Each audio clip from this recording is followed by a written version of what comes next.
When you hear the words NFL and Metcalf, the first player that comes to mind in the modern day is DK. But one of the most versatile and shifty players in the 90s was also a Metcalf. And while shifty might even be an understatement when describing Eric Metcalf, calling him do-it-all is spot on. As a defender, you didn't know how he was going to hurt you, but you knew it was coming, whether it be on a pass or a run. And just when you think you're in the clear, he's back there waiting for a punt with nothing but open space. The son of All-Pro back Terry Metcalf, Eric was cut from the same cloth as a guy that would get you a lot of yards in a lot of ways. He was one of the most exciting players in the NFL from the moment he joined the Cleveland Browns as their not-so-secret weapon, then proved himself as a real-deal receiver with the Falcons, while always building his resume as one of the best return specialists of all time. Yet being so good at multiple positions prevented him from being great at one. But with over 17,000 all-purpose yards, he was one of the best ever at producing. Let's jog your memory. Eric Metcalf grew up in Seattle, but after his high school wouldn't let him play varsity football as a freshman, he moved to Virginia following his father's retirement from the NFL, as he would enroll at Bishop O'Connell. And although his dad was struggling with his post-football life, Eric's dream was still to be a star just like his dad. And in his time at Bishop O'Connell, the younger Metcalf would leave his mark on Knights athletics, as along with football, he was a superstar track and field athlete, setting some marks that still remain among the highest in high school history. Then on the gridiron, he was an all-purpose machine the moment he arrived, and would really break through as a junior. Then according to his coach, by the time he was a senior, he was the top prospect in the state of Virginia. And after a verbal commitment to Miami, he would eventually make an official commitment to Texas. So Metcalf continued his full athletic dominance in college, as throughout his years at Texas, he would continue his record-breaking track career, being named a track and field All-American in each of his years there. And his best event was long jump, as he would leave Texas as a two-time national champion, and even considered making a serious push for the Olympics as an upperclassman. Then back on the football field, even as a freshman, Metcalf had an impact. Got Eric Metcalf, the sensational freshman that we talked about for the Longhorns, getting over 50 carries as a running back, while playing as a deep play threat through the air, averaging an astronomical 33.4 yards per reception. But he really racked up the yards on special teams, as the Longhorns' primary return man on kicks and punts. But even though Metcalf only received around 50 carries, it was more so because a Texas Longhorns team coached by Fred Akers was employing more of a backfield committee, as Metcalf played alongside guys like Charles Hunter and junior Edwin Simmons, with QB Brett Stafford also getting in on the run game. And Texas started out strong at 3-0. Then after a loss to second-ranked Oklahoma, they came back to beat a fourth-ranked Arkansas team, and would go on to win 4 of their next 5, which included Metcalf going for 269 all-purpose yards against SMU. But they ended the regular season with a loss to Texas A&M, and the bad momentum followed them to the Blue Bonnet Bowl versus Air Force, as they fell to the Falcons to end their season, with Metcalf's year seeing him rush for 258 yards, rack up 267 receiving yards, and add over 500 yards on special teams, with 3 total touchdowns. Metcalf would have a larger role in the offense as a sophomore, as with Charles Hunter banged up and Edwin Simmons dealing with off-the-field issues, Metcalf would become the team's second leading rusher behind Darren Norris. But he really set himself apart in the passing game, finishing as the team leader in receptions and receiving yards, with his 42 receptions being a school record at the time. And while his bigger role on offense led to less use on kickoffs, he would still act as the lead punt returner. Unfortunately, Texas just couldn't get much going this year, kicking off their season with a loss to Stanford and playing up and down all year, never winning more than 2 games in a row, with the highlight of their season being a win over nationally ranked SMU. However, it was one of just 5 wins on the year, as the Longhorns failed to make a return to a bowl game. However, Metcalf was named first team All-Southwest Conference, as he ended the season with 310 rush yards, 596 receiving yards, and nearly 250 return yards, with 7 total touchdowns. It looked like Metcalf may not have a junior season, as leading up to the '87 season, he was declared academically ineligible, but crisis was averted, as he was reinstated about a month later, and came back to a new coach in '87, in David McWilliams. And after being used more in the receiving game last year, Metcalf would become a workhorse running back in '87, He was still one of the team's best flankers, finishing top 3 in receptions and receiving yards, as no linebacker could stay with him. But under McWilliams, Metcalf was the clear-cut lead back, as he finished with a conference-leading 223 rush attempts, while finishing second in rushing yards. But he was still used in the return game, racking up over 500 yards on special teams and recording his only special teams touchdown of his college career. And he attempted 2 passes, which both went for touchdowns. And this all-around performance would earn him many awards, as he would be first-team All-Conference and Offensive Player of the Year in the SWC, while even being named a second-team All-American. So Eric Metcalf really became Mr. All-Purpose this season, and with sophomore receiver Tony Jones, Texas had some serious speed and a lethal combo on kick returns. But as the season began, winning wasn't coming to the Longhorns, as they started 0-2. But they would play better the rest of the year, going 6-3 over their final 9, with Metcalf going for nearly 200 yards from scrimmage in a win over Baylor, which marked win number 6. However, they ended the season on a sour note, losing to Texas A&M for the 4th consecutive year. But their 6 wins still qualified them for a bowl game, as they returned to the Blue Bonnet Bowl, this time to take on Pittsburgh. And with Metcalf turning in nearly 150 yards of offense, the underdog Longhorns would capture the Blue Bonnet Bowl.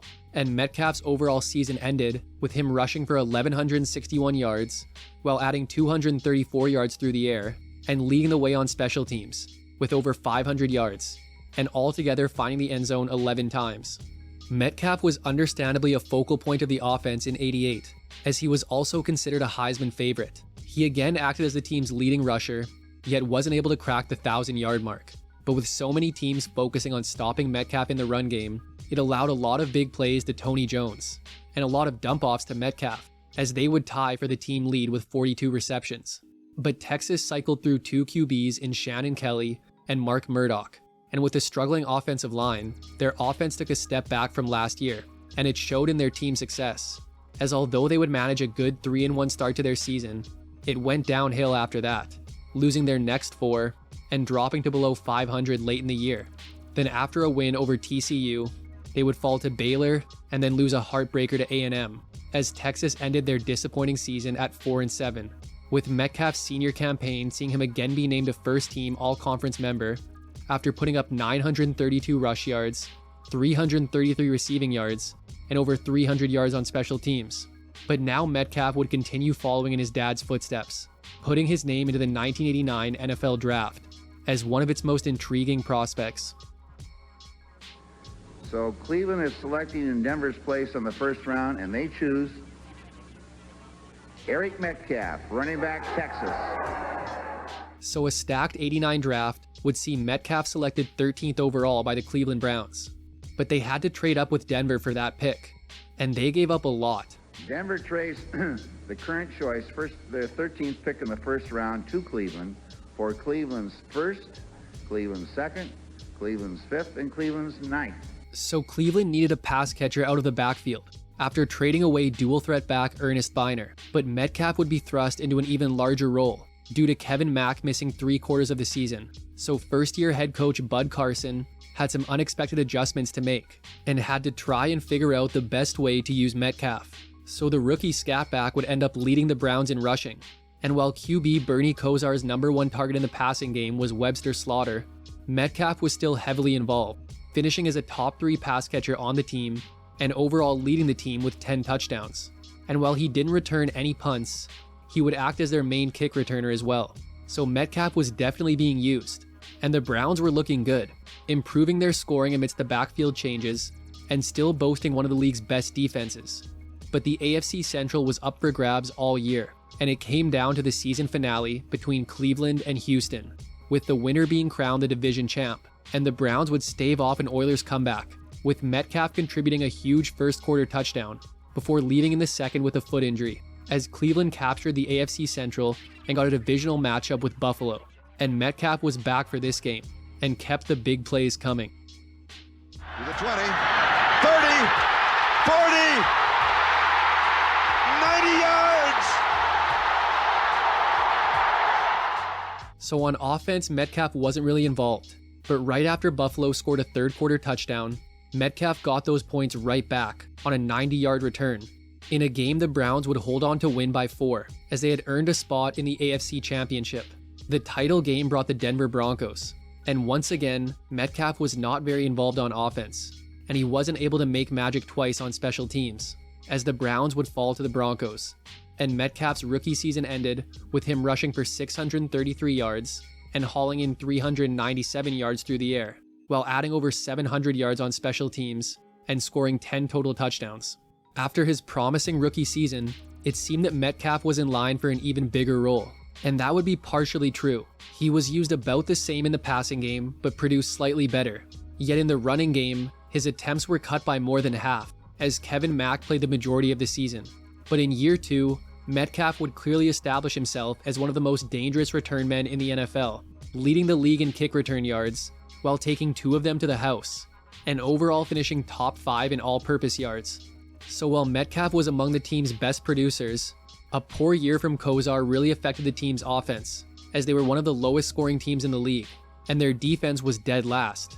And after a 2-3 start to the year, they lost 8 straight and 10 of their final 11, as a team that had appeared in 3 of the last 4 conference championship games finished with the league's second worst record at 3-13, as year 2 ended with Metcalf rushing for 248 yards, while adding 452 more yards through the air, and dominating special teams with over 1,050 return yards, but would finish with just 4 total touchdowns.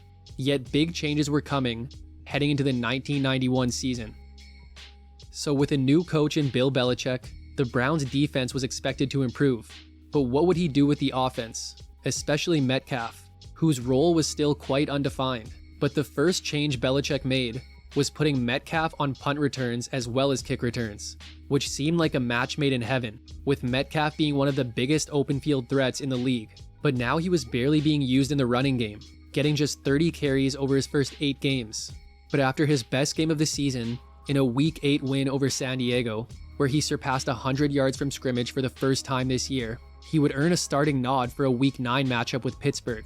But in the third quarter, he went down with a shoulder injury, which would end his season, as the Browns would go 2-6 without him to finish at 6-10 and miss the playoffs, with Metcalf's shortened year seeing him rush for 107 yards, while adding 294 yards through the air, and over 450 yards on special teams, yet wouldn't record a touchdown.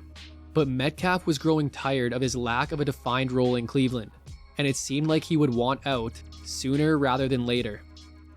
The Browns' offense was in rough shape in '92, as Kevin Mack again dealt with injury and missed a few games, and Kosar was limited to just 7 games with a foot injury, leading to Mike Tomczak playing the majority of the season. And with Webster Slaughter gone, Cleveland needed some guys to step up, and Metcalf would be one of those guys. He still wasn't heavily used in the ground game, as even with Mack banged up, the Browns had a deep backfield, with other guys like Leroy Hoard and touchdown Tommy Vardell picking up the slack. But in the passing game, Metcalf was dangerous, tying with the second-year Michael Jackson for the team lead in receptions, and posting then career highs in receiving yards and receiving touchdowns. And on special teams, his 44 punt returns led the league, with his first career punt return touchdown coming in a Week 13 win over Chicago. So it was looking like Metcalf's best suited position on offense was receiver, and it really looked like that in a Week 3 win over the Raiders, as Metcalf would rack up 177 receiving yards and 3 receiving touchdowns, with 2 of those being over 60 yards. And for good measure, he added a rushing touchdown to cap off a 4-score day with over 200 all-purpose yards. But overall, the Browns had a bad offense, and Metcalf's usage was inconsistent, as he would have only 1 more game the rest of the season with at least 100 yards from scrimmage, in a Week 14 win over Cincinnati, which marked Cleveland's last win of the year, losing their final 3 to finish at 7-9 and miss the playoffs again, with Metcalf putting up 301 yards on the ground, 614 yards through the air, and nearly 600 yards on special teams, with 7 total touchdowns. But Belichick finally let Metcalf loose in '93, and the league was put on notice. Okay, so Eric Metcalf was used by Bill Belichick more out of necessity during the 1993 season. Another injury-filled year for Kevin Mack led to Metcalf putting up over 600 yards on the ground, while averaging close to 5 yards per carry. But it didn't stop there, as with a revolving door at quarterback, with Bernie Kosar eventually losing the starting job to Vinny Testaverde, Metcalf would still put up then career highs in receptions and receiving yards. So with rushing and receiving combined, he was up to 1,150 yards and 3 touchdowns. But then you add in special teams, as on top of over 300 kick return yards, he was one of the league's most dangerous punt returners, totaling 429 yards and a league-leading 2 touchdowns. And when it was all said and done, Eric Metcalf led the league with a then career-high 1,932 all-purpose yards, as Metcalf would earn both a Pro Bowl and first-team All-Pro selection. Metcalf came out strong with a 9-catch performance in a Week 1 win over the Bengals, then went for 71 yards on the ground in a win over San Francisco the next week. But after being stifled by the Raiders in Week 3, where he still scored his first touchdown, Metcalf lost the starting job. But then came Week 8, when the 4-2 Browns took on the 4-2 Steelers, with first place in the division on the line. Metcalf cuts back, turns on the afterburner. Metcalf will go 90 yards. In the second quarter, Metcalf returned a Steelers punt 91 yards to the house to give the Browns a 14-0 lead. But fast forward to late in the fourth, and the Browns were down 2, coming up on the 2-minute warning, as the Steelers were set to punt it to Metcalf. Metcalf cuts back, he's still on his feet. Metcalf will go for the score. And 75 yards later, Metcalf was celebrating what would end up being the game-winning score, as Metcalf and the Browns took sole possession of first place in the AFC Central. And by Week 11, Metcalf was again starting, and over his next 5 games, his production was through the roof, racking up over 800 all-purpose yards, which included a loss to Houston, where he went for 82 rushing yards and 101 receiving yards. But the once first-place Browns would fall apart, as they won just 2 more times after the Pittsburgh game to finish at 7-9 and again missed the playoffs, as Metcalf ended his breakout season with 611 rush yards, 539 receiving yards, nearly 800 return yards, and 5 total touchdowns. So after the most productive season of his career, it seemed that Metcalf would earn a consistent offensive role in '94. But Belichick primarily went with Leroy Hoard, and with Ernest Biner making a return to the team, Metcalf saw his usage on the ground drop. And while he was still one of their best pass catchers, he saw those numbers drop as well, due to the team being deeper in pure receivers, like Mark Carrier and incoming rookie Derek Alexander. But Metcalf was still the team's punt return ace, and again one of the best, as his 2 return touchdowns would lead the league for the 2nd straight season, en route to his 2nd consecutive Pro Bowl selection. And the Vinny Testaverde-led Browns were looking good, as they had an offense in the top half of the league, which complemented their league-best defense, as they would jump out to a 6-1 start, with Metcalf recording both of his return touchdowns in that stretch. And even though Metcalf's offensive numbers may have taken a hit, his work on special teams was an extension of the offense, with his nearly 10 yards per punt return often helping the Browns get in better position to score. And although they couldn't maintain their hot start, they were still able to go 5-4 the rest of the way to finish at 11-5, as they were making their first return to the playoffs since Metcalf's rookie year, to take on New England in the wild card. However, Metcalf had a rough day, as he touched the ball just 5 times in total and fumbled his only punt return. But the Browns D stepped up, as they would defeat the Patriots by 7 and move on to a divisional round matchup with Pittsburgh. But Pittsburgh made it a point not to punt to Metcalf, as he had no punt returns and 22 yards from scrimmage in a blowout loss, as Metcalf's year wrapped up with him totaling 329 rush yards, 436 receiving yards, and over 550 return yards, with 7 total touchdowns. But after 6 seasons in Cleveland, the Browns felt that it was time to move on, and Metcalf wasn't complaining. The Browns were unsure what they would do with Metcalf as soon as the '94 season ended, as he didn't really have a place in the offense, and his impact on special teams had been partially neutralized due to teams just refusing to kick to him. And with the Browns signing Andre Rison, they needed cap space, and it also pushed Metcalf further down the receiver depth chart. So in an attempt to move up in the draft, they packaged Metcalf in an early April deal to Atlanta, where he would finally get a real opportunity to play a skill position on offense.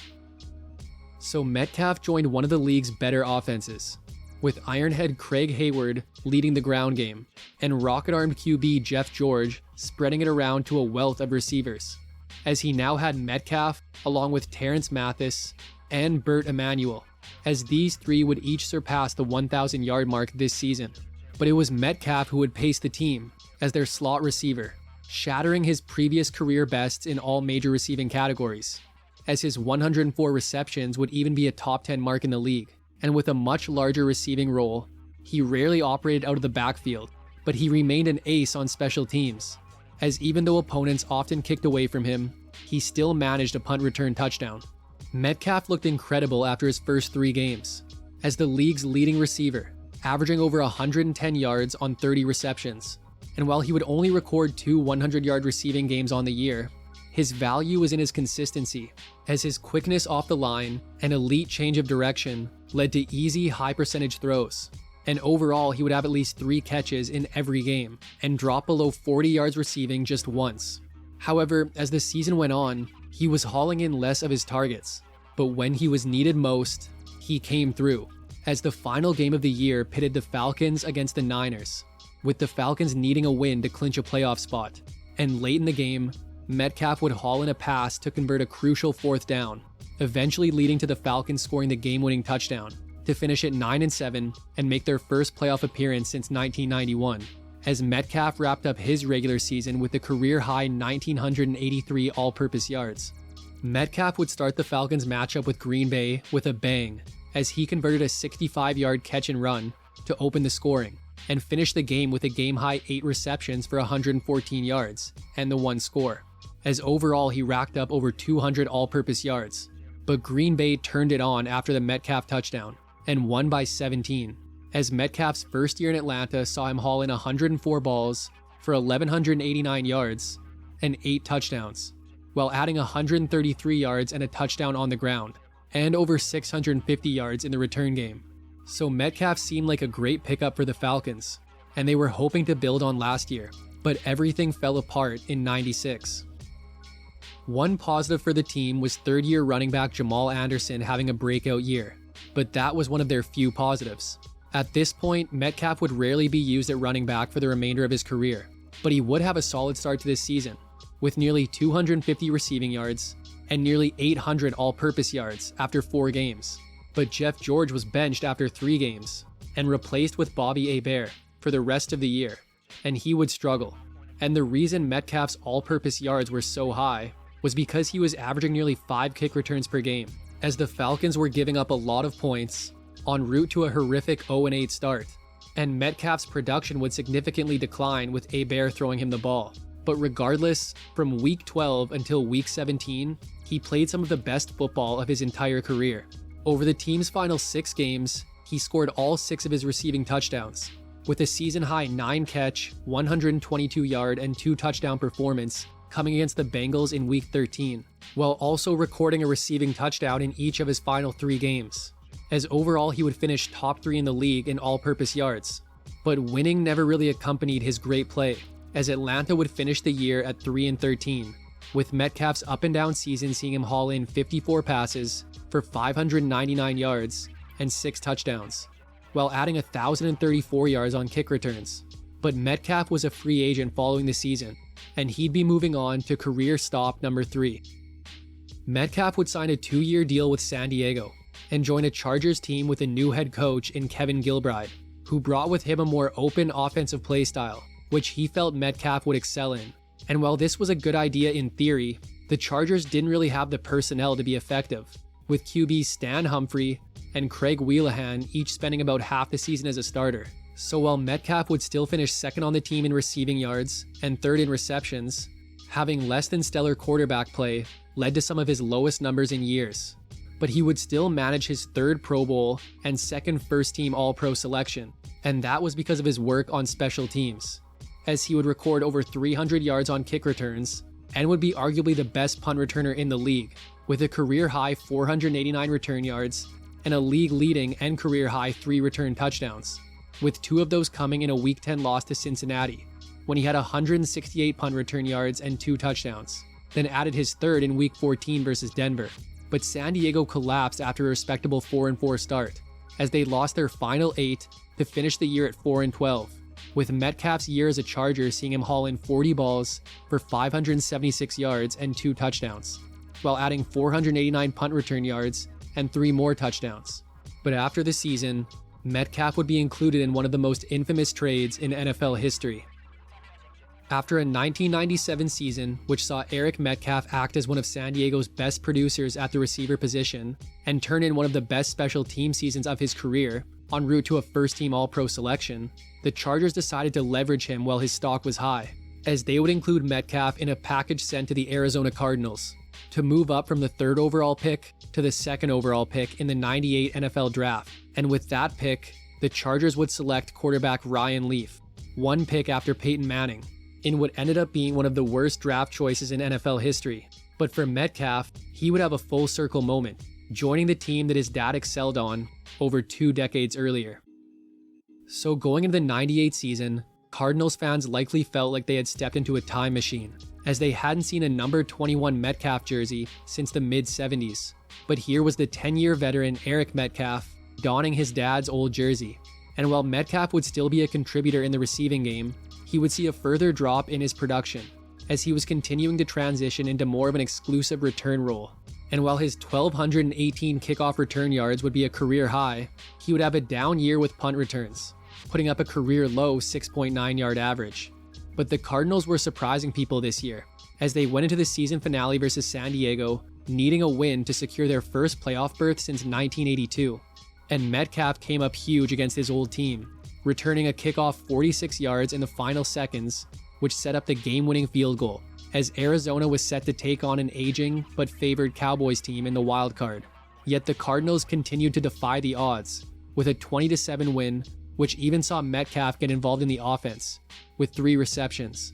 Unfortunately, they ran into the Vikings in the divisional round the following week, and would lose in a blowout, as Metcalf totaled over 100 return yards, with his full circle season seeing him catch 31 passes for 324 yards, while adding over 1,500 yards on special teams.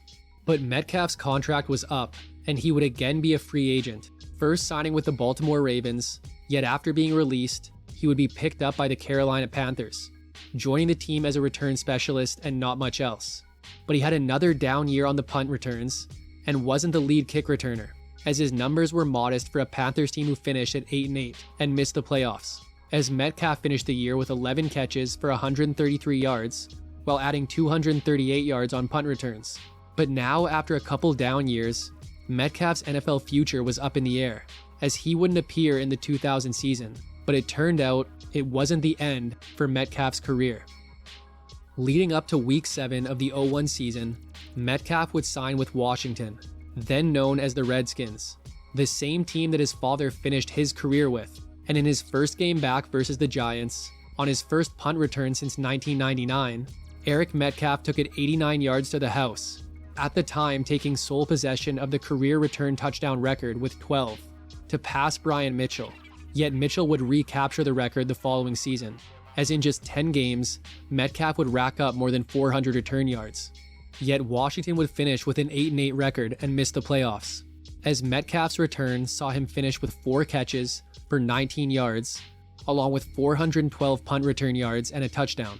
But once again, Metcalf was without a team in 02, yet the Packers would end up signing him for the final game of the season, as he would be on the team for their wildcard matchup with Atlanta, which they would end up losing, as Metcalf produced 47 all-purpose yards in his one game for the Packers.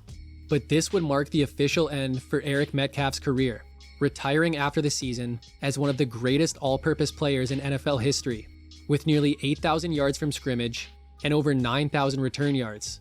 And in his later years, he lives a quiet life, but has continued in athletics as both a football and track and field coach. Eric Metcalf is one of the most versatile players to ever touch the football field, and while he was one of the best return specialists of all time, unlike a lot of return specialists, he was so much more, racking up some serious numbers on the offensive side of the ball. He's a great example of a player that few people could figure out how to use, but even fewer people could figure out how to stop. His time in Cleveland should have been unforgettable, but his frustrating and inconsistent usage held him back, and while he did have troubles with ball security, he would go on to show in Atlanta that if given the opportunity, he could have excelled as a receiver. And even as his offensive role slowed down, he always had a place in the NFL, as any time you kicked to him, you were at risk of giving up 6 points. So Eric Metcalf was very good at a lot of things, but when you're a jack of all trades, it leads to you being a master of none. And while he definitely had the talent to be a master at a skill position, legitimate opportunity eluded him. And unfortunately, it's likely the reason the Hall of Fame will continue to elude him as well. But that's it for today's episode on Eric Metcalf.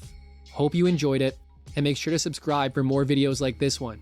If you liked it, check out this one on the receiver he replaced in Atlanta, or this one on one of his Cardinals teammates. Thanks for watching, and see you next time.